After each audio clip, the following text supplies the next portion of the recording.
This you to use one charging. Okay. ಇದು plug ಮಾಡಿ, ಇದು ಕನೆಕ್ಟರ್ ನೀವು ಅಲ್ಲಿ ಹೋಗಿ ಸ್ವಿಚ್ಗೆ ಹತ್ತಿ 15 ಆಂಪ್ಸ್ಗೆ ಪ್ಲಗ್ ಮಾಡಿ ಓಕೆ ಆನ್ ಮಾಡಿದ್ರೆ ನಿಮಗೆ ವೆಹಿಕಲ್ದು ಚಾರ್ಜಿಂಗ್ ಇಂಡಿಕೇಟ್ ಅಲ್ಲಿ ತೋರಿಸುತ್ತೆ ನಿಮ್ಮ ಕ್ಲಸ್ಟರ್ನಲ್ಲಿ. ಓಕೆ. ಎಷ್ಟು ಪರ್ಸೆಂಟೇಜ್ ಎ ಸಿ ಚಾರ್ಜರ್ ಮನೆಯಲ್ಲಿ AC charger, home charger. Portable. You have to carry this along with the vehicle. ಇನ್ನೂ ಟ್ರೈ ಮಾಡಿದ್ರೆ ಇಂಚಿಸ್ಬಿಡಿ.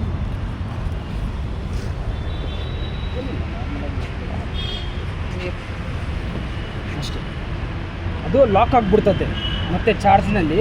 ಅವಾಗ ಅನ್ಲಾಕ್ ಮಾಡಬೇಕಂದ್ರೆ ನೀವು ಅಲ್ಲಿ ಇನ್ಸೈಡ್ ಕ್ಲಸ್ಟರ್ ಇದೆ, ನಾನು ಅದಕ್ಕೆ ಒಂದು ಇದು DC ಚಾರ್ಜ್. ಔಟ್ಸೈಡ್ ಎಲ್ಲ ಪೆಟ್ರೋಲ್ ಬಂಕ್ನಲ್ಲಿ, Shell petrol bunk, charging Tata charging ಸ್ಟೇಷನ್ನಲ್ಲಿ ಎಲ್ಲ ಚಾರ್ಜ್ ಮಾಡಿದ್ರೆ ನಿಮಗೆ ಒಂದು ನಿಮಿಷ ಟಾಟಾ ಚಾರ್ಜಿಂಗ್ ಸ್ಟೇಷನ್ ಚಾರ್ಜ್ ಮಾಡಿದ್ರೆ ಫುಲ್ ಪ್ಲಗ್ ಇರುತ್ತೆ.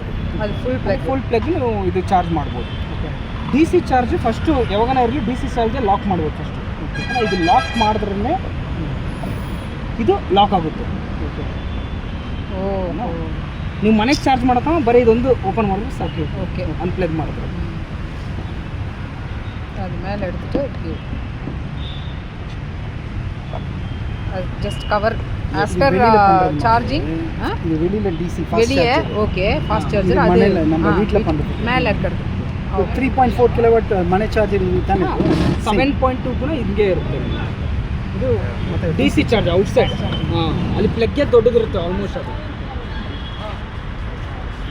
ಸೊ ಬೇರೆ ಏನು பார்ப்போம். ಬೇರೆ ಏನು ಡೌಟ್ ಎಲ್ಲ ಕೇಳಿಲ್ಲ.